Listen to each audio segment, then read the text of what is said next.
सुनाई दे रही है मेरी? Yes, sir. ठीक है, ओके।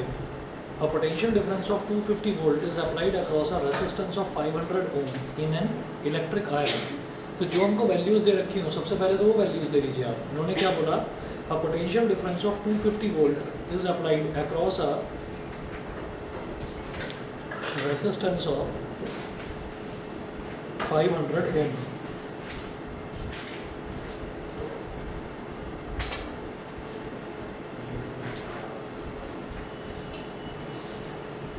तो पोटेंशियल डिफरेंस कितना दे रखा है इन्होंने? 250 वोल्ट। पहले तो ये नोट कीजिए।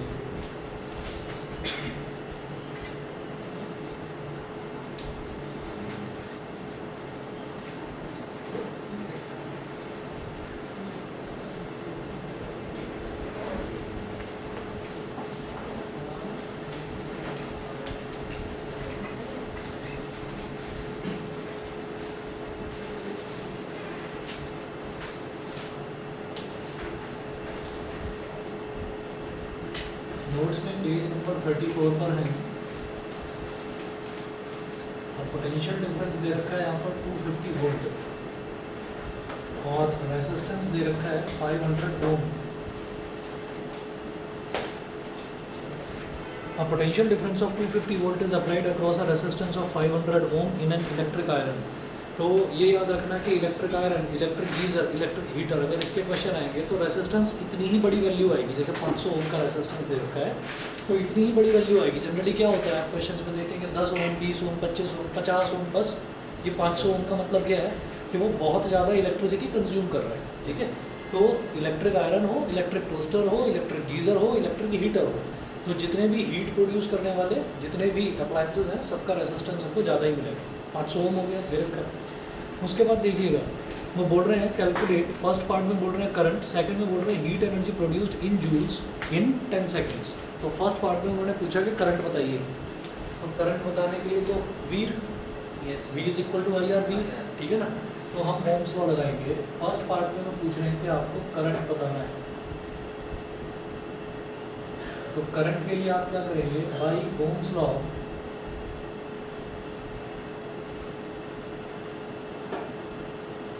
V is equal to I R, तो I is equal to V upon R. तो V कितना है 250 और R कितना है 500। 250 टू ज़ा 500, 1/2 जिसको मैं 0.5 भी बोल सकता हूँ। तो 0.5 ampere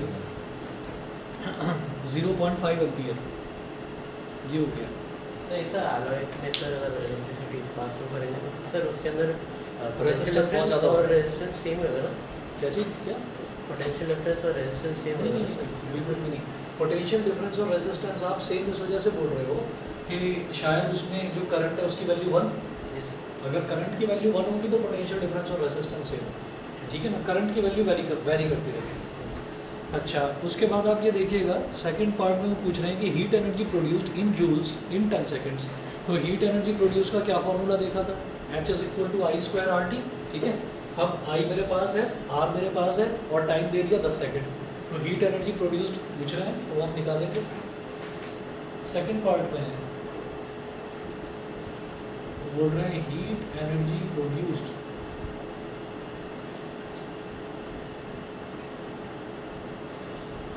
in heat energy produced in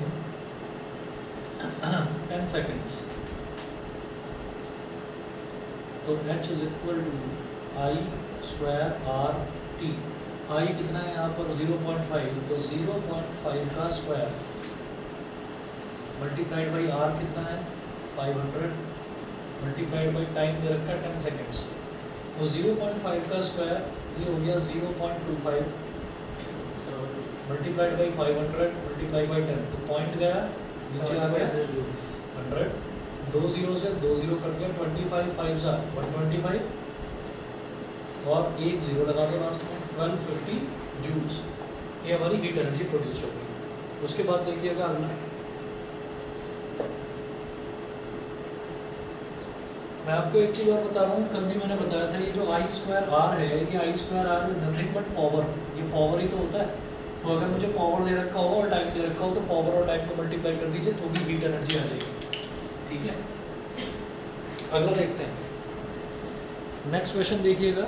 next question है calculate the heat produced when 96,000 coulombs of charge is transferred in 1 hour through a potential difference of 50 volt. ठीक है, तो इस बार क्या दे रखा है, इस बार करंट रेजिस्टेंस ये इन्होंने नहीं दिया है। इस बार इन्होंने सीधा सीधा ये बताया है कि कितनी देर के लिए चार्ज ट्रांसफ़र होगा। अब चार्ज का जो ट्रांसफ़र है, हम ये जानते हैं कि चार्ज ट्रांसफर्ड पर सेकंड या पर unit time is known as current. Current का फॉर्मूला होता है I is equal to Q upon T. ठीक है, तो जब चार्ज दे रखा है तो करंट में निकाल सकता हूँ।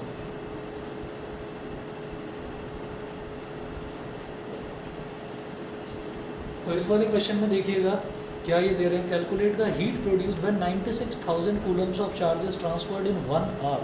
ठीक है, तो भाई चार्ज जो है क्यों बोलते हैं इसको, ये कितना दे रखा है 96,000 कूलम। ठीक है, और जो टाइम है, टाइम दे रखा है 1 आवर। तो जो ऐसा ही यूनिट होती है टाइम की वो आवर नहीं होती, टाइम की ऐसा यूनिट होती है सेकंड। तो मैं 1 आवर को अगर सेकंड में कन्वर्ट करूँगा तो क्या हो जाएगा 3600 सेकेंड्स। तो ये हो जाएगा मेरे पास 3600 सेकेंड्स। तो ये टाइम हो गया और ये चार्ज हो गया। तो I is equal to Q upon T. Q is 96,000 और टाइम इज 3600।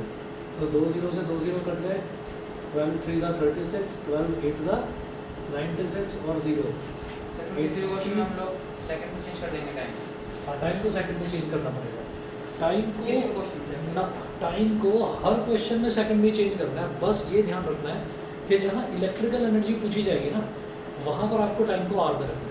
सिर्फ इलेक्ट्रिकल एनर्जी वाले क्वेश्चंस में टाइम को आर में रखना है, बाकी सब जगह टाइम आपका सेकंड में आएगा। सर तो सेकंड्स में कर देंगे तो फिर से जूल्स में आ जाएगा ना, तब इलेक्ट्रिकल एनर्जी जूल्स में आ जाएगी, लेकिन इलेक्ट्रिकल एनर्जी जो है ना वो जनरली किलोवाट आवर में पूछी जाती है। तो इसलिए इलेक्ट्रिक एनर्जी वाले क्वेश्चंस में सिर्फ टाइम को आर में रखना है, बाकी सब जगह सेकंड में रखना है। 80/3 एम्पियर आ गया। अब मन में ये आता है कि भाई ये मैं 80/3 एम्पियर आया है तो क्या मैं इसको कन्वर्ट करूँ, नॉर्मल फ्रैक्शंस में कन्वर्ट करूँ, पॉइंट्स में कन्वर्ट करूँ? मैं नहीं करूँगा, क्योंकि करंट पूछा नहीं है। देख लेते हैं एक बार क्या पूछ रहे हैं वो, कैलकुलेट द हीट प्रोड्यूस। वो हीट प्रोड्यूस पूछ रहे हैं, करंट तो नहीं पूछा। अगर करंट पूछा जाता तो मैं 80 को 3 से डिवाइड करता, मुझे पता है सीधा सीधा डिवाइड तो होगा नहीं। ठीक है, पॉइंट्स में आएगी वैल्यू, तो मैं नहीं कर रहा, मैंने इतना ही छोड़ दिया। आई आ गया हमारे पास। अच्छा, calculate the heat produced when 96,000 coulombs of charge is transferred in 1 hour through a potential difference of 50 volt. तो करंट आ गया, पोटेंशियल डिफरेंस कितना दे रखा है 50 वोल्ट ये दे रखा है, और टाइम भी दे रखा है 3600 सेकेंड्स। तो मैं कम करूँगा सीधा सीधा, हीट एनर्जी का फॉर्मूला होता है I²RT। ठीक है, और ये जो I² R है ना, I² R ही तो पावर होता है, तो पावर इंटू टाइम लिखा जा सकता है। और पावर का एक और फॉर्मूला होता है V इंटू I, है ना। V दे रखा है और I दे रखा है। पावर के 4 फॉर्मूले दोबारा बताता हूँ। एक होता है work done upon time taken, ठीक है। एक होता है voltage into current V into I, एक होता है I² R और एक होता है V² अपॉन R। ये 4 फॉर्मूले हम डिस्कस कर चुके हैं।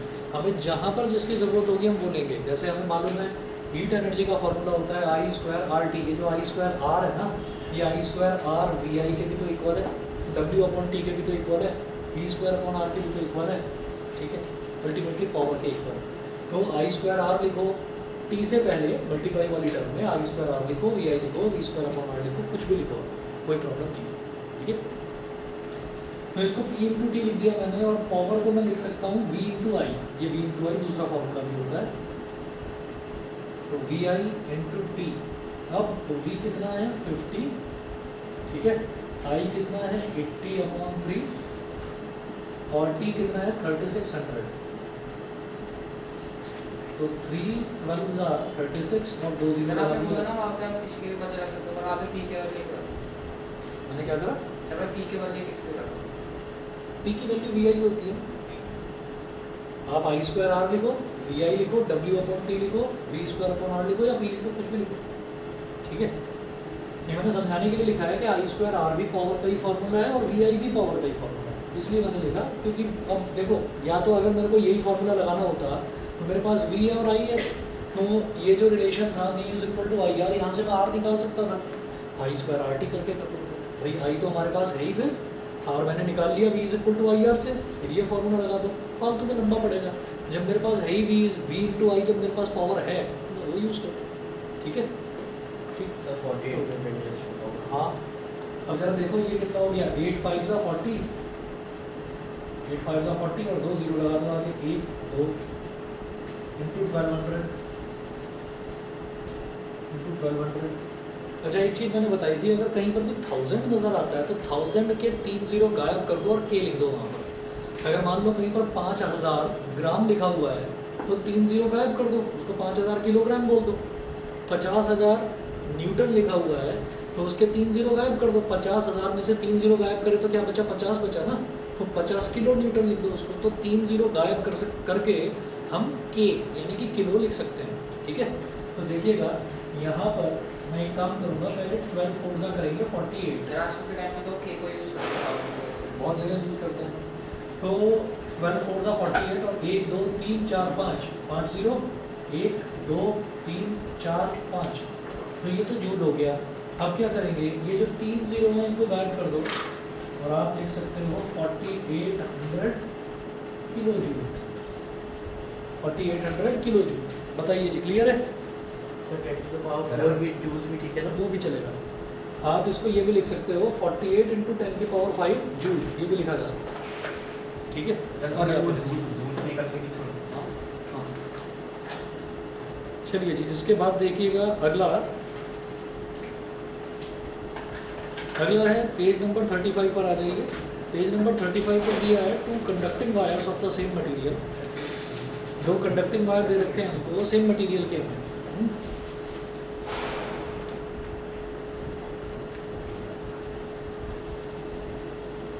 अच्छा, वायर अगर सेम मटेरियल के हैं, अच्छा रेजिस्टेंस किस किस पर डिपेंड करता है बताइए, मुझे जरा 4 फैक्टर्स बताइए। सर लेंथ ऑफ वायर, बिल्कुल सही, एक तो लेंथ पर डिपेंड करेगा सरफेस एरिया और सरफेस एरिया वो भी cross surface area, area of cross section पर डिपेंड करेगा, लेंथ पर डिपेंड करेगा, नेचर ऑफ मटेरियल पर और टेम्परेचर पर डिपेंड करेगा। अब ये क्या बोल रहे हैं कि 2 conducting wires of the same material end of equal lengths and equal diameters, उनका लेंथ सेम है, उनका डायमीटर इक्वल है और दोनों सेम मटेरियल के बने हुए हैं, इसका मतलब उनका रेजिस्टेंस सेम होने वाला है। समझ गए? इन्होंने बोला है क्वेश्चन में कि 2 conducting wires of the same material, material same है ना, वो नेचर ऑफ द मटेरियल पर रेजिस्टेंस डिपेंड करता है। अगर एक वायर जो है वो कॉपर का हो जाए और एक वायर सिल्वर का हो जाए तो दोनों का रेजिस्टेंस अलग अलग होगा। क्यों? क्योंकि आपने मटेरियल बदल दिया दोनों का। इन्होंने बोला सेम मटेरियल, 2 अलग अलग वायर्स हैं लेकिन सेम मटेरियल है। उसके बाद बोलते हैं इक्वल लेंथ, लेंथ भी इक्वल है। अगर लेंथ एक की ज़्यादा होती एक की कम होती तो जिसकी लेंथ ज़्यादा उसका रेजिस्टेंस ज़्यादा, क्योंकि R is directly proportional to L होता है, ठीक। और वो बोल रहे हैं इक्वल डायामीटर, इक्वल डायामीटर, तो डायामीटर का हाफ क्या होता है, रेडियस। और किसी भी वायर की अगर हम बात करेंगे तो वो सिलेंड्रिकल लेते हैं हम वायर को, तो अगर उसका डायामीटर इक्वल है दैट मीन्स उसका रेडियस भी इक्वल है। रेडियस इक्वल है तो पाई आर स्क्वायर, यानी कि ये वाला जो एरिया होता है सर्कल ही तो होता है ये। आप मान लीजिए कि ये एक वायर है, ये एक वायर है तो देखने में तो सिलेंड्रिकल दिख रहा है और इतने मोटे वायर होते हैं, इतने मोटे वायर होते हैं जो मेन लाइन से वायर आते हैं ना घरों में, वो होते हैं इतने मोटे। तो इतना मोटा अगर वायर है उसको सामने से अगर देखूँ तो एक छोटा सा सर्कल नज़र आता है, छोटा सा सर्कल है तो भाई उसका रेडियस भी होता है। तो अगर रेडियस सेम है तो उसका area of cross section same, ठीक, एरिया ऑफ क्रॉस सेक्शन भी सेम दे रखा है, लेंथ भी सेम दे रखी है, मटीरियल भी सेम दे रखा है, यानी कि रेजिस्टेंस सेम है दोनों वायर्स का, ठीक है।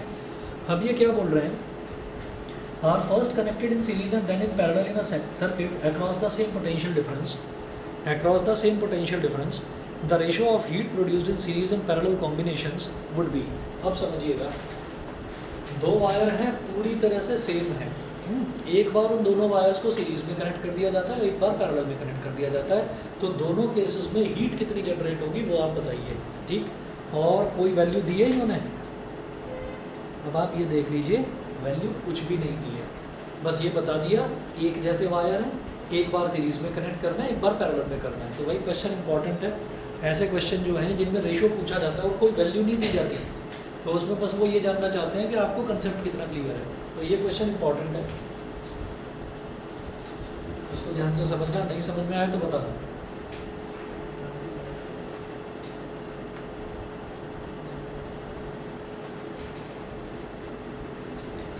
हाँ जी, सबसे पहले मैं करूँगा कि two conducting wires of the same material, तो हम क्या करेंगे, two conducting wires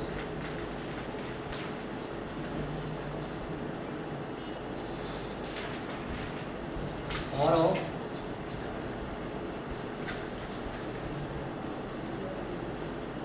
same material,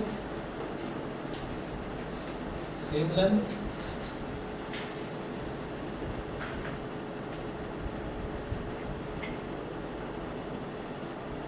and same diameter. So there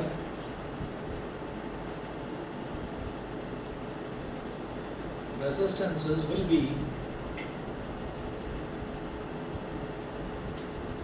equal, उन दोनों के रेजिस्टेंसेस जो हैं वो इक्वल होंगे, ठीक है।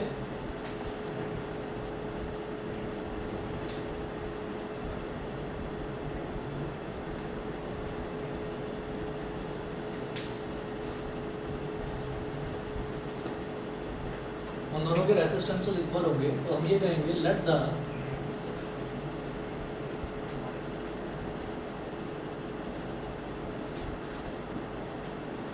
resistances of the wires be R ohm। दोनों के रेजिस्टेंसेस को हमने R ohm मान लिया। अब वो बोल रहे हैं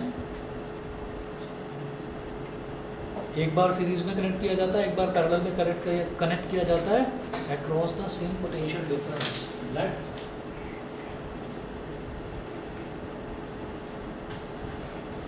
द पोटेंशियल डिफरेंस बी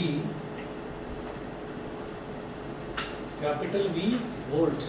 अब दो केसेस देखेंगे। केस फर्स्ट,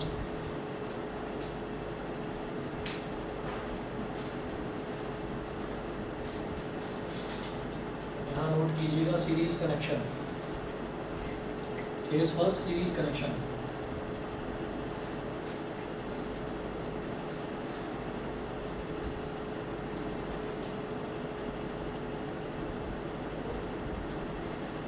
सीरीज कनेक्शन का मतलब क्या है कि रेजिस्टेंसेस को बैक टू बैक एक के पीछे एक कनेक्ट कर दिया जाता है, ठीक है। अच्छा, रेजिस्टेंसेस को अगर आप नोट्स देखेंगे तो नोट्स में जो मैंने सॉल्यूशन दे रखा है उसमें रेजिस्टेंस को हमने x माना है, ठीक है। यहाँ पर मैं R मान लूँ, आपकी मर्जी है, चाहे x मान लो चाहे R मान लो। इसको R ले लिया, एक काम करो x ही ले लो,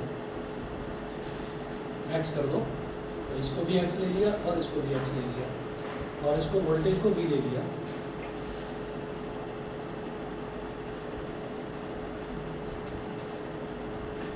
हीट प्रोड्यूस्ड निकालनी है, तो हम ये कहेंगे कि पहले तो हमें ये देखना है कि पूरा जो सर्किट है, पूरे सर्किट का रेजिस्टेंस कितना होगा। R इज इक्वल टू, क्योंकि सीरीज है तो x प्लस एक्स यानी कि 2x ओम, ये तो पूरे सर्किट का रेजिस्टेंस हो गया। सीरीज का रेजिस्टेंस क्या होता है, ये ऐड हो जाते हैं, तो x प्लस एक्स 2x ओम हो गया। उसके बाद हम ये कहेंगे कि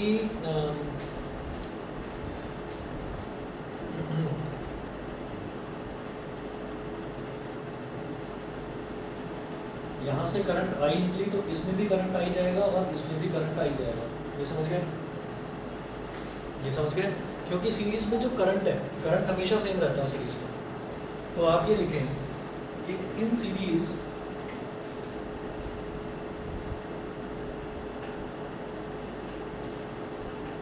current remains same, that is I. Current same रहता है, बस वोल्टेज डिफर करता है, कोई बात नहीं। तो हमें करंट का पता है कि भाई इसमें भी आई जा रहा है और इसमें भी आई जा रहा है। अब करंट कैसे निकालेंगे, therefore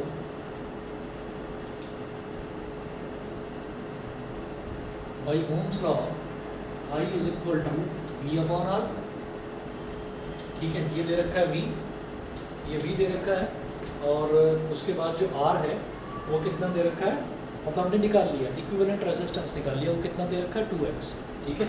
तो ये हो गया V upon 2x। v upon 2x। बताइए यहाँ तक समझ गए? अब हम ये कहेंगे कि इस केस में जो हीट प्रोड्यूस्ड होगी वो कितनी होगी। Therefore, heat produced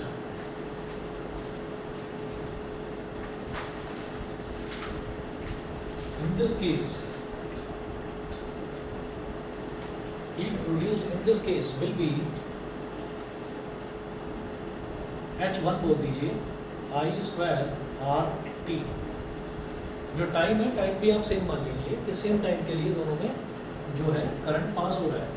तो आई कितना है हमारे पास आया v अपॉन 2x। तो यहाँ लिखें v अपॉन 2x का होल स्क्वायर, और r का मतलब क्या हो गया कि पूरे सर्किट का रेजिस्टेंस कितना है। पूरे सर्किट का रेजिस्टेंस कितना हमने निकाला 2x, और टाइम को t ही रहने दीजिए। ये हो गया v स्क्वायर, और 2x का होल स्क्वायर मतलब क्या हो गया 4x square into 2x into T. एक x से एक x कट गया, 2 1 जा 2, 2 2 जा 4। तो बेटा ये मेरे पास आ गया v square T upon 2x। ये समझ में आया कि नहीं? v square T upon 2x। बता दो कोई यश, क्लियर है? अच्छा जी, इसके बाद अगला देखेंगे। ये तो हमारे पास v square T upon 2x आ गया। अगला देखिएगा, अगला केस में लूंगा पैरेलल कनेक्शन वाला।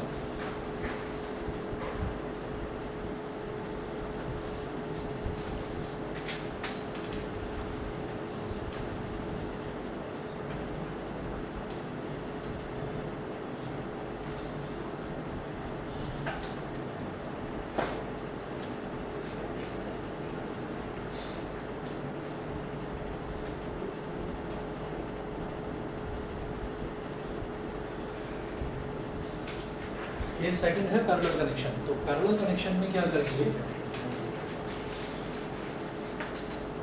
सर इसका आंसर बी है क्या? देख लो नोट्स में लिखा होगा 1:4 है। हाँ बस वही है।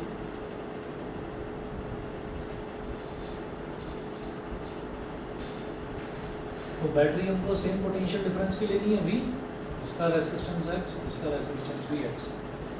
ये पॉजिटिव टर्मिनल, ये नेगेटिव टर्मिनल। हम जानते हैं कि पॉजिटिव टर्मिनल से करंट निकलता है। तो I निकला यहाँ से, यहाँ पर I आया। लेकिन पैरेलल में क्या होता है? पैरेलल में वोल्टेज तो सेम रहती है, लेकिन जो करंट है, करंट वेरी करता है। वोल्टेज तो सेम रहती है लेकिन करंट वेरी करता है। तो अभी देखते हैं कि करंट कैसे निकलेगा इसका। हमें क्या करना होगा? हमें पहले इसका इक्विवेलेंट रेजिस्टेंस निकालना होगा। तो इस केस में R क्या होगा? 1 upon R is equal to 1 upon x plus 1 upon x। तो 1 upon R is equal to कितना हो गया? जब डिनोमिनेटर सेम होता है तो एलसीएम लेने की जरूरत नहीं पड़ती है, और numerator as it is add हो जाता है। तो 1 प्लस 1 यानी कि 2 अपॉन x हो गया। तो इसका मतलब क्या हो गया कि R कितना हो गया हमारे पास? x upon 2। ये बता दो, ये समझ गए कि नहीं? R की वैल्यू x अपॉन 2 हो गई। पूरे सर्किट का वोल्टेज कितना? V। पूरे सर्किट का करंट कितना? I। तो मैं I निकाल लूँगा। हम फिर से वही करेंगे कि बाई ओम्स लॉ,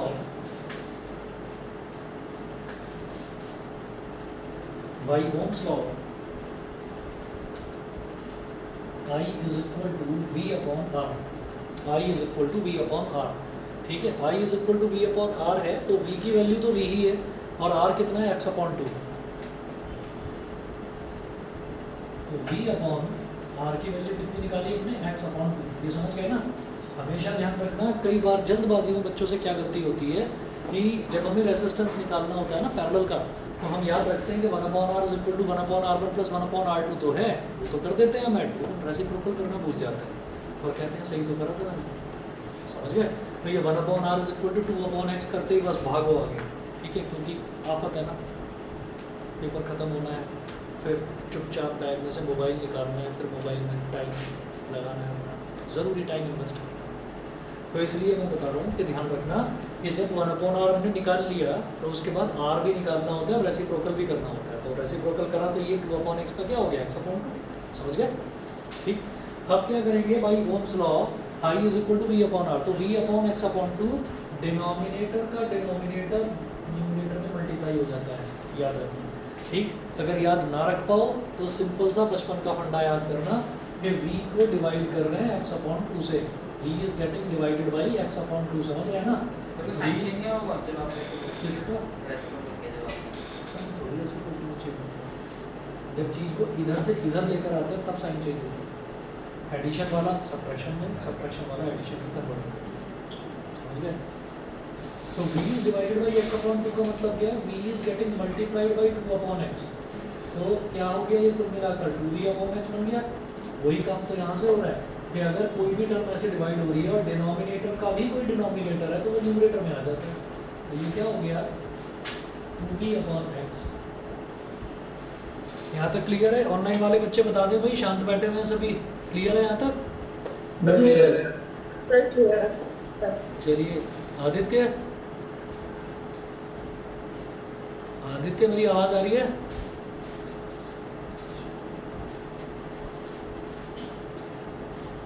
तुम्हारे एग्जाम्स तो खत्म हो गए। आदित्य आवाज़ आ रही है मेरी? भाई कहाँ पर हो आदित्य? अगर आवाज़ आ रही है तो भाई ऑफलाइन दर्शन देना शुरू करो अब, तो एग्जाम भी खत्म हो गए।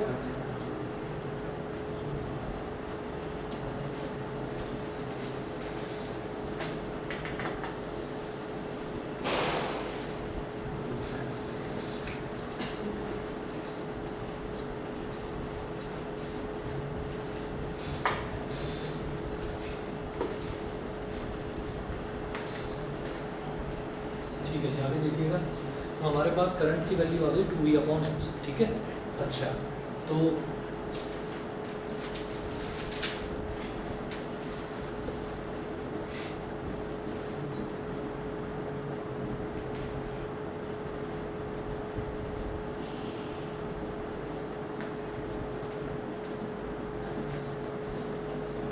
टाइम हम सेम ले रहे हैं दोनों केसेस में। तो i कितना है इस वाले केस में? i कितना आया 2v/x, तो i² का मतलब 2v/x का स्क्वायर, r कितना है x/2 इंटू t, 2 का स्क्वायर 4, v का square v² upon x² into x/2 into t, 2 1 जा 2, 2 2 जा 4, एक x से एक x कट गया, तो वैल्यू क्या आ गई 2v² t/x। बताओ भाई समझ गए? ये हो गया। अब क्या करना है, h1 मेरे पास आ गया v² t/2x और h2 हमारे पास आ गया 2v² t/x, तो दोनों का रेशियो निकालो। देयरफॉर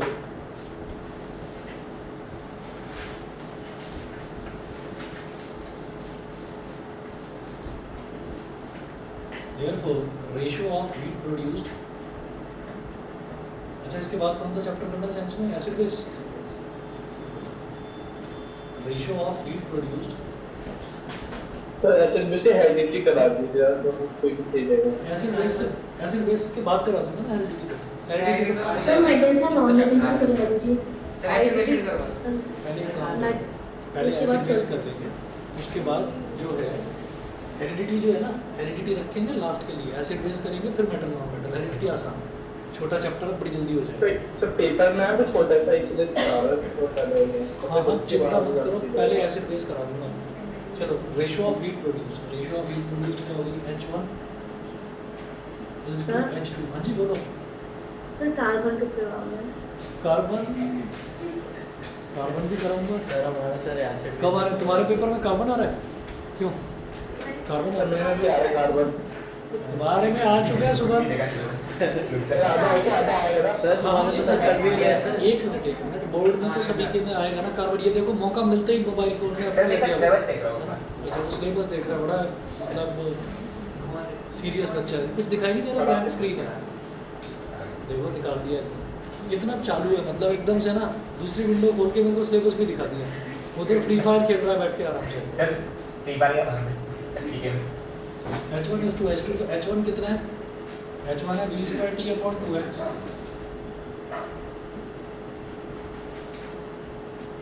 और रेशियो का मतलब क्या है, डिवाइड बाई 2v स्क्वायर। और इस क्वेश्चन में हमें एक वो दे रखी है कंडीशन की पोटेंशियल डिफरेंस सेम है। हाँ। बट अगर सीरीज कनेक्शन का केस है तो फिर पोटेंशियल डिफरेंस सेम कैसे हो सकता है? बिल्कुल सही पूछा सवाल। क्या है कि जब हम सीरीज़ कनेक्शन की बात करते हैं तो सीरीज़ कनेक्शन में तो पोटेंशियल डिफरेंट होगा, लेकिन क्या है कि वो पूरे के पूरे सर्किट में आपसे ये पूछेगा कि सोर्स से है। पूरे के पूरे सर्किट में वो कह रहे हैं कि आप सेम ही पोटेंशियल डिफरेंस लगाएंगे, मतलब इसमें भी वी वोल्ट लगाया तो उसमें भी वी वोल्ट लगाया, तो हम पूरे सर्किट का तो हीट प्रोड्यूस निकालेंगे ना। तो जैसे ये है, दोनों रेसिस्टेंसेज हैं, तो इन दोनों को सॉल्व कर लिया पहले। अगर दोनों में अलग अलग हमसे पूछा जाता कि इसमें बताओ करंट कितना है, इसमें बताओ कितना है, तो वो तो अलग अलग होता, वो तो हमें मालूम है, वो तो अलग अलग होता। लेकिन अब क्या है कि पहले पूरे को सॉल्व कर लिया, तो पूरे को सॉल्व करा तो हमारा रेसिस्टेंस कितना आ गया x/2, और फिर जब पूरे का एक रेसिस्टेंस आ गया तो फिर एक रेसिस्टेंस, एक वोल्टेज, और फिर मैंने करंट निकाल लिया कि वोल्टेज पूरे सर्किट का वोल्टेज कितना v, पूरे सर्किट का रेसिस्टेंस कितना x/2। इस तरह से ऐसे ही जो सीरीज़ वाला था, सीरीज़ वाले में भी क्योंकि हमसे हीट प्रोड्यूस्ड पूरे सर्किट की पूछी जा रही है, तो पहले पूरे का रेसिस्टेंस निकाला। रेसिस्टेंस कैसे निकला, दोनों को ऐड कर दिया, ठीक है, और ऐड करने के बाद में v/x करा तो करंट आ गया। लेकिन अगर हमसे अलग अलग वैल्यूज़ पूछी जाती ना, कि सीरीज़ में हमसे पूछा जाता कि अलग अलग करंट निकालो, तो हम ये कहते हैं कि अलग अलग करंट निकलेगा ही नहीं, क्योंकि सीरीज़ में करंट सेम रहता है। यहाँ पर हमसे अगर पूछते कि अलग अलग करंट निकालो, तो हम निकालते, हम ये कहते वोल्टेज सेम रहेगा, पैरेलल में वोल्टेज सेम रहता है, तो इसमें वोल्टेज रहता v और इसमें भी वोल्टेज रहता v, तो इसका करंट कितना हो जाता v/x, इसका भी v/x। समझ गए? अगर अलग अलग करंट या अलग अलग वोल्टेज पूछी जाती ना, तब तो वो करते हैं।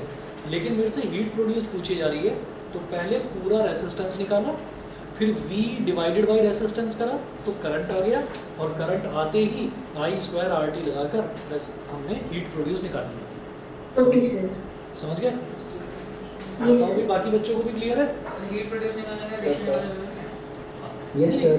रेशो पूछा जा रहा है, इस क्वेश्चन में रेशो पूछा जा रहा है, नहीं पूछा है तो नहीं पूछा जाए तो फिर क्या होगा?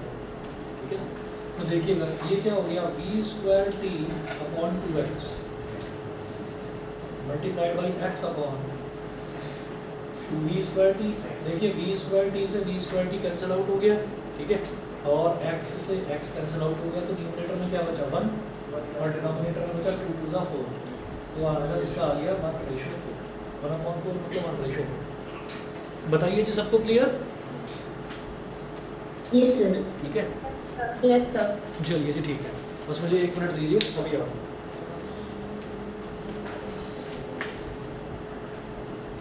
अरे तुम तो प्रिंट आउट लेकर आए हो नोट्स का। ये पहले से निकाल कर रखा हाँ, इलेक्ट्रिसिटी के नोट्स का ही तो प्रिंट आउट है, तो तुम्हें फ़ोन की तो ज़रूरत पड़नी ही नहीं चाहिए। है। सर बैग में फ़ोन बैग में है? अच्छा, नहीं नहीं नहीं, ठीक है ठीक है ठीक है ठीक है, बड़ा ईमानदार मालिक है। चलो ठीक है, तो पता नहीं एकदम से कैसे हाथ में आ जाता है।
वन रेशो 4 आ गया। इसके बाद देखिएगा हम पेज नंबर 37 पर हैं, applications of the heating effect of current. Applications of the heating effect of current में some important applications of the heating effect of electric current are given below. First है the heating effect of current is utilized in the working of electrical heating appliances such as electric iron, electric kettle, electric toaster, electric oven, room heaters, water heaters, etc. Heating wire or coil is generally made of nichrome which offers very high resistance. तो हम बार बार heating effect of current में ये पढ़ते हुए आ रहे हैं कि हम हमेशा अलॉयज़ ही यूज़ करेंगे, क्योंकि अलॉयज़ का रेसिस्टेंस बहुत ज़्यादा होता है। रेसिस्टेंस बहुत ज़्यादा होता है तो वो करंट को अपने अंदर एब्जॉर्ब करने की कोशिश करेगा। जब करंट को अपने अंदर एब्जॉर्ब करेगा तो वहाँ पर क्या होगा कि लगातार इलेक्ट्रॉन्स का टकराव आपस में बहुत ज़्यादा होगा, तो इस वजह से हीट जनरेट होने लगेगी, ठीक है ना। वो हीट हो जाएगा, कॉइल जो भी कॉइल है वो हीट बहुत ज़्यादा हो जाएगी। सर ज़्यादा यूज़ पे ऐसे सर ज़्यादा करंट पास थ्रू करने पे सर वो एक्सप्लोड नहीं करेगा सर? क्या नहीं करेगा सर एक्सप्लोड नहीं करेगा सर? सर नहीं, क्योंकि तो सर उसकी एक लिमिट होती है ना, वो बहुत ज़्यादा मजबूत होता है, वो वैसे भी नहीं टूटता तो करंट से तो कैसे टूटा जो अलॉयज़ होता है। उसके बाद सेकंड देखिएगा, the heating effect of electric current. मतलब बहुत हाई लेवल करंट पास हो सकता है। नहीं, वो तो देखिए लिमिट होती है ना। जैसे हम किसी भी चीज़ की बात करेंगे, अगर हम कोई भी इलेक्ट्रिकल अप्लायंस लेकर आएंगे, फॉर एग्जांपल हमने मोबाइल फ़ोन ले लिया और हमने मोबाइल फ़ोन में लिखा हुआ है कि वो 220 वोल्ट से ज़्यादा का वोल्टेज वो मतलब वो झेल ही नहीं सकता। अब पता चले कि आप उसको डायरेक्ट ट्रांसफार्मर से कनेक्ट कर दो तो 440 वोल्ट आप उसमें लगा दो तो फट जाएगा ना वो तो, ठीक है। तो इसका मतलब ये है कि जितना स्पेसिफिकेशन होता है हम उतना ही वोल्टेज और उतना ही करंट उसको प्रोवाइड कराएंगे। ज़्यादा देंगे तो ऑब्वियस सी बात है वो एक्सप्लोड कर ही जाएगा। और जो नॉर्मल वायर्स होते हैं सर वो उसको कंसीडर करें तो सर जो नॉर्मल वायर होती है ना, नॉर्मल वायर जो हम घरों में यूज़ करते हैं, जैसे मान लीजिए ये मोबाइल फ़ोन का चार्जर है या लैपटॉप का चार्जर है, तो ये जो नॉर्मल वायर्स हैं, इन नॉर्मल वायर्स का रेसिस्टेंस बहुत कम होता है। तो इनकी मतलब ये बनाए ही इस वजह से जाते हैं कि इनका रेसिस्टेंस कम हो, ताकि ज़्यादा से ज़्यादा करंट जो है वो फ्लो करे और अप्लायंस तक पहुँच पाए। अब पता चले कि हम टीवी चला रहे हैं और टीवी में हमने वायर यूज़ कर लिया इतना मोटा, अब पता चला कि वो टीवी पे जो पिक्चर है वो ऐसे मटक रही है, ठीक है, वो चल ही नहीं रहा ठीक से। तो उसका रीज़न क्या है? भैया आपने वायर ही उसमें इतना ज़्यादा लगा दिया, इतनी ज़्यादा कैपेसिटी का वायर लगा दिया, वो वायर जो है वो सारी इलेक्ट्रिसिटी तो वही कंज्यूम कर रहा है, टीवी तक कुछ पहुँच ही नहीं पा रहा है, तो पिक्चर ही नहीं आ रही। सेकंड देखते हैं, the heating effect of electric current is utilized in electric bulbs और electric lamps for producing light. Electric bulb या इलेक्ट्रिक लैंप में भी जो लाइट प्रोड्यूस होती है वो भी हीटिंग इफेक्ट की वजह से ही प्रोड्यूस होती है। उसके बाद अगला देखें एप्लीकेशन, नेक्स्ट पेज पर आइए। Tungsten metal is used for making the filaments of electric bulbs because it has a very high melting point of 3380 degree Celsius. लगातार करंट फ्लो करता जा रहा है तो धीरे धीरे उसका टेम्परेचर भी बढ़ेगा। तो 3380 डिग्री सेल्सियस है, इतना ज़्यादा टेम्परेचर है, तो इतना ज़्यादा टेम्परेचर तक तो नहीं पहुंच पाएगा ना, लेकिन गर्म बहुत ज़्यादा हो जाता है, रेड हॉट हो जाता है। तो वो जब इतना ज़्यादा हॉट हो जाता है तो आपने अगर देखा हो कभी आपने अगर टीवी वगैरह पर या यूट्यूब पर देखा हो कि जो कास्ट आयरन होता है, कास्ट आयरन का मतलब ये है कि आयरन को जब बहुत ज़्यादा हीट कर दिया जाता है तो उसको फिर मोड़ा जा सकता है, जिस डायरेक्शन में चाहें या जिस शेप में चाहें आप मोल्ड कर सकते हैं उसको। तो उस टाइम जब उसको कास्ट किया जाता है तो नॉर्मल आयरन को ही कास्ट आयरन बोल देते हैं। जैसे व्हीकल्स के इंजन बनते हैं वो भी आयरन से बनते हैं, आजकल वैसे एल्यूमिनियम के भी बनने लगे हैं। जैसे व्हीकल्स की बॉडी बनती है तो वो भी आयरन की भी बनती है, एल्यूमिनियम की भी बनती है, कुछ जो है वो टिन की भी बना देते हैं, बहुत हल्की फुल्की जो गाड़ियाँ होती हैं तो उनकी टिन की भी बनती है। क्या बोल रहे हो? कार्बन फाइबर यूज करते हैं। वो बहुत सारी अलग अलग चीज़ें हैं।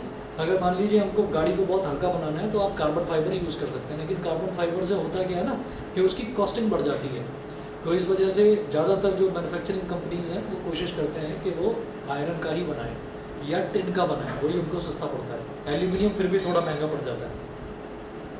तो उस केसेस में ये देखा जाता है कि भाई उनको कास्ट करने में बड़ी प्रॉब्लम होती है, मतलब उनको जिस शेप में मोड़ना चाहें बड़ी प्रॉब्लम होती है। तो जो टंगस्टन फिलामेंट है, टंगस्टन मेटल जो है, टंगस्टन मेटल की ये प्रॉपर्टी होती है कि कितना ज़्यादा हाई मेल्टिंग पॉइंट है 3380। तो जब कभी आपने यूट्यूब पर कोई वीडियो देखा हो जिसमें दिखा रहे हो कि आयरन इंडस्ट्री में काम कैसे चलता है, तो वहाँ पर जब लोहा बहुत ज़्यादा गर्म हो जाता है ना तो वो येलो कलर की तरह वो चमकने लगता है, ठीक है। अब वही चीज़ टंगस्टन फिलामेंट के साथ भी है। आपने टंगस्टन का पतला सा फिलामेंट लिया, फिलामेंट मतलब वायर, पतला सा वायर, वो बल्ब के अंदर है। तो वो इतना ज़्यादा गर्म हो जाता है, इतना ज़्यादा गर्म हो जाता है कि वो येलो कलर का जैसे कि ग्लो होने लगता है, इस तरीके से मतलब उसमें चमक आने लगती है। आग भी लगाते हैं कहीं तो येलो फ्लेम आती है, ठीक सप्लाई की है। ज़्यादा कैसे होती है? हाँ, तो बहुत ज़्यादा ग्लो करता है ना। सबसे वो एकदम से इस glow वजह से कैसे ग्लो करता करता है क्योंकि एक तो रेसिस्टेंस उसका ज़्यादा होता है, तो करंट को रोकने लगता है अपने अंदर। और जब करंट को रोकने लगेगा तो फिर ऑब्वियस सी बात है हीट प्रोड्यूस होगी, और जब हीट प्रोड्यूस होगी तो हीट अगर लगती बढ़ती जाए बढ़ती जाए बढ़ती जाए बढ़ती जाए तो फिर आग भी लग जाती है, ज़्यादा अगर हीट कर दिया जाए। अमेज़न के जंगल इसका एक एग्जांपल सुना होगा। अगर न्यूज़ देखते हैं तो बहुत बढ़िया, नहीं देखते हैं तो मैं बताता हूँ। हर साल अमेरिका में अमेज़न एक जगह है, वहाँ के जंगल बड़े फेमस हैं, वहाँ के हाथी बड़े फेमस हैं। वहाँ के हाथी का साइज़ बहुत बड़ा होता है, ठीक है। हमारे जहाँ के जो इंडियन एलिफेंट्स होते हैं, ट्रम्पेट भी जिनको बोल देते हैं, तो उनसे भी थोड़ा सा बड़ा साइज़ होता है उनका, हाथियों का। तो अमेज़न के जंगल में हर साल आग लगती है। वो आग इस वजह से लगती है कि टेम्परेचर इतना हाई हो जाता है कि जो पेड़ पौधे हैं, पेड़ पौधों से पूरी तरह से वाटर लॉस हो जाता है। वाटर लॉस होने का मतलब क्या है कि ट्रांसपिरेशन हो गया, पूरा वाटर खत्म हो गया। वाटर खत्म हो गया तो लकड़ी सूख गई, और लकड़ी सूख गई और आप उसको लगातार गर्म करते जा रहे हो तो भाई एक लिमिट आएगी ना, जब जलने लगेगी वो तो आग लग जाती है। तो वही चीज़ है यहाँ पर टंगस्टन के साथ भी, कि कहीं वो आग ना लगने लगे। हमने बल्ब लगा रखा है घर में और ऊपर आग की लपटें निकलती हुई दिखाई दें, इस वजह से कूलिंग सेंसेशन प्रोवाइड करने वाली गैस भरी जाती है। नियॉन, आर्गन, वो गैस भरी जाती है। नाइट्रोजन, वो भरी जाती है किसके अंदर, बल्ब के अंदर। तो आपने अगर एक बहुत बारीक सा पिन ले लिया, बॉल पिन या कंपास ले लिया, एक ठीक है जो बनाते हैं कंपास आपने ले लिया, उसको गर्म कर लिया गैस की फ्लेम पर और हल्का सा टच कर दिया बल्ब पर, बस तो बल्ब पे बहुत मामूली सा पंक्चर हो जाएगा, ठीक है। और पंक्चर होते ही गैस है, गैस बाहर निकल गई। अब आप बल्ब को जैसे ही ऑन करोगे, 1 सेकंड के लिए वो येलो कलर का एकदम से जलेगा और जल के एकदम से आग की लपटें निकलेंगी और बुझ जाएगा। और बुझने के साथ साथ कांच भी टूट सकता है, ठीक है, ऐसा होता है। और कई बच्चों ने ये एक्सपेरिमेंट करा है, मेरी टाइम के बच्चों ने करा है ये एक्सपेरिमेंट। सर लेकिन क्योंकि तब बल्ब टंगस्टन आते सर थे। इतने जल्दी कैसे क्या? सर हीटअप हो जाता है सर? टंगस्टन सर आपने किया है? क्योंकि इतनी मैंने नहीं करा, मुझे पिटाई का डर था, मुझे पिटाई होती थी घर में। सामने सर वो सर तो अभी उसको सुन के लग रहा है कि कुछ मतलब हम में कुछ रिजेम्बलेंस है, उसकी भी शायद होती होगी घर पर पिटाई। चलिए जी। उसने मुझे तो बहुत मार दिया। उसके बारे में तुम्हें बहुत पता है। सर ये भी सर आधा आधी का सब मैं 3:30 बज गए थे, एक बार मेरे को बता रहा था अभी परसों तरसों। तो साढ़े पिटाई तीन, हाँ आया नहीं ये, क्योंकि हेडफोन लगा गाने सुन रहा था, मम्मी आई बहुत मारे। चलिए जी। अब ये कल आएगा तो फिर तुम्हारे बारे में पूछूंगा, इससे मैं पूछूँ। Tungsten metal is used for making the filaments of electric bulbs because it has a very high melting point of 3380 degrees Celsius. If air is present in an electric bulb, then the extremely hot tungsten filament would burn up quickly in the oxygen of air. अगर air present होगी तो वो जल जाएगा, जैसे मैंने आपको बताया। एयर कब प्रेजेंट होगी, आपने बारीक सा होल कर दिया उसके अंदर, एयर अंदर चली गई, अंदर की जो कूल रखने वाली गैस थी वो बाहर निकल गई, ऑक्सीजन को जगह चाहिए उसको। तो हम तो कमरा भी पूरी तरीके से सील्ड पैक कर लेते हैं, तब भी सांस तो ले पाते हैं ना रूम के अंदर। इसका मतलब कहीं ना कहीं जो भी मामूली सी जगह है वहाँ से ऑक्सीजन अंदर आई जाती है, तो हम सांस ले लेते हैं। तो ऑक्सीजन को बहुत मामूली सी जगह चाहिए होती है, आ जाती है। उसके बाद है, so the electric bulb is filled up with a chemically unreactive gas like argon और नाइट्रोजन और अ मिक्सचर ऑफ बोथ। तो केमिकली अनरिएक्टिव गैस उसके अंदर भर दी जाती है ताकि वो ठंडा रहे। उसके बाद है सर ठंडा आर्गन और सर नाइट्रोजन, ये कूलिंग सेंसेशन प्रोवाइड कराते हैं। मान लो 1000-1200 डिग्री सेल्सियस तक पहुंच रहा है टेम्परेचर, तो वो उसको कहेंगे बेटा थोड़ा सा ठंडा हो जाए। तो वो थोड़ा सा ठंडा मतलब ऐसा नहीं है कि बिल्कुल Reactive होंगे सर। बर्फ हो जाएगा, नहीं, और ज़्यादा टेम्परेचर नहीं बढ़ने देगा। 1200 है तो 1200 पर ही रोक करेंगे। थर्ड देखें, the heating effect of electric current is utilized in electric fuse for protecting household wiring and electrical appliances. Heating effect of electric current ये यूटिलाइज करा जाता है इलेक्ट्रिक फ्यूज में भी। इलेक्ट्रिक फ्यूज का क्या कॉन्सेप्ट होता है कि इलेक्ट्रिक फ्यूज जो है ये भी एक हाई रेसिस्टेंस वायर होता है। वैसे तो हमारे घरों में जितने भी वायर होते हैं सब लो रेसिस्टेंस के होते हैं, लेकिन इलेक्ट्रिक फ्यूज जो होता है, आजकल इलेक्ट्रिक फ्यूज यूज़ नहीं होता, आजकल ना MCB यूज़ होता है, मिनिएचर सर्किट ब्रेकर। आपने सुना होगा MCB डाउन हो गई है ना। अगर कहीं पर भी करंट कुछ फ्लक्चुएट करता है तो जो घरों में, जैसे ये इधर मेन बॉक्स लगा हुआ है इलेक्ट्रिक बॉक्स, तो जो उसमें MCB डाउन हो जाती है, वो डाउन हो जाती है, उसको ऑफ कर दो। तो इसका मतलब ये है कि बहुत ज़्यादा वैल्यू का करंट आया था, उस करंट को मैंने वहीं से कैंसिल कर दिया खुद कट ऑफ करके। और ऐसे ही इलेक्ट्रिक फ्यूज़ में क्या हुआ करता था कि इलेक्ट्रिक फ्यूज़ जो एक वायर होता था, वो वायर अगर करंट बहुत ज़्यादा आ गया है तो वो घरों के इक्विपमेंट्स को बचा लेता था और खुद मेल्ट हो जाता था। वो खुद मेल्ट हो जाता था, और जैसे ही वो मेल्ट हुआ तो वो कनेक्टेड रहता था बाकी सारे सर्किट से। सर ऐसा हो गया। भी जाता था हाँ सर, फ्यूज बोर्ड पर फूक भी जाता है। हाँ, कई बार फूक जाता है, तो वो फूकने और फिर उसको आप जोड़ भी सकते हो। आप वायर लें और वायर को जोड़कर और खुद ही उसमें लगा दें। वो ऐसा है कि जैसे मान लीजिए ये हमारे घर का सर्किट है, इधर टीवी लगा हुआ है, इधर फ्रिज लगा हुआ है, करंट आ गया बहुत हाई वैल्यू का, तो इधर बीच में फ्यूज वायर लगा हुआ था जो हाई रेसिस्टेंस वायर था। करंट इतना ज़्यादा आया कि ये भी नहीं उसको झेल पाया, तो ये मेल्ट हो गया, और जैसे ये मेल्ट हुआ तो खुद ये मेल्ट हो गया, आगे का सर्किट इसने बचा लिया। कोई महंगे अप्लायंसेस होते हैं, फ्रिज हो गया, टीवी हो गया, ये महंगे अप्लायंसेस होते हैं, तो उनको ख़राब होने से बचा लिया इसने फ्यूज। लेकिन सर फिर कुछ और काम नहीं करेगा। हाँ, फिर कुछ और काम नहीं करेगा तो वो पता चल जाता है कि जब कोई भी डिवाइस काम नहीं कर रही है तो इसका मतलब या तो एमसीबी डाउन हुई है घर की, और या फिर इलेक्ट्रिक फ्यूज जो है वो मेल्ट हो गया। अब सुनिएगा, आप अगर जो भी चाहें प्रैक्टिस करने के लिए, एक तो ओसवाल की बुक बहुत अच्छी आती है, एक ऑल इन वन आती है साइंस की, एक ऑल इन वन आती है, तो वो आप उठा लें, उसमें पिछले 10 सालों के आपको मिक्स क्वेश्चंस मिल जाएंगे जो आए हैं बोर्ड के एग्जाम में। लखमीर सिंह ठीक है, लखमीर सिंह पढ़ने के लिए ठीक है, लेकिन बोर्ड के क्वेश्चन अगर प्रैक्टिस करने हैं ना, तो वो ऑल इन वन उठाओ या ओसवाल उठाओ, टुगेदर भी आती है, वो भी ठीक है। तो वहाँ से जब आप प्रैक्टिस करोगे, आप प्रैक्टिस कर लीजिए, जो भी क्वेश्चन करने हैं इलेक्ट्रिसिटी के डाउट्स जो हो पूछना मुझसे, ठीक है। तो ज़्यादा all in one suggest all in one बढ़िया है, अच्छी है। ऑल इन हमारे से ऑल इन वन से हाँ, ऑल इन वन अच्छी है। चलिए ठीक है जी। अच्छा, कल ऑल इन वन के लिए कल का मैं ऑफ रखूँगा, कल का मैं ऑफ रखूँगा। नेक्स्ट क्लास आपकी परसों होगी, और जो कल का ऑफ रहेगा उसको कंपनसेट करेंगे संडे को, तो संडे का पहले से प्रिपेयर रखना। संडे वो मैं कर लूँगा, सैटरडे को डिस्कस कर लेंगे, फ्राइडे या बीच में सैटरडे डिस्कस कर लूँगा। साइंस में अगला एसिड बेस कराऊंगा।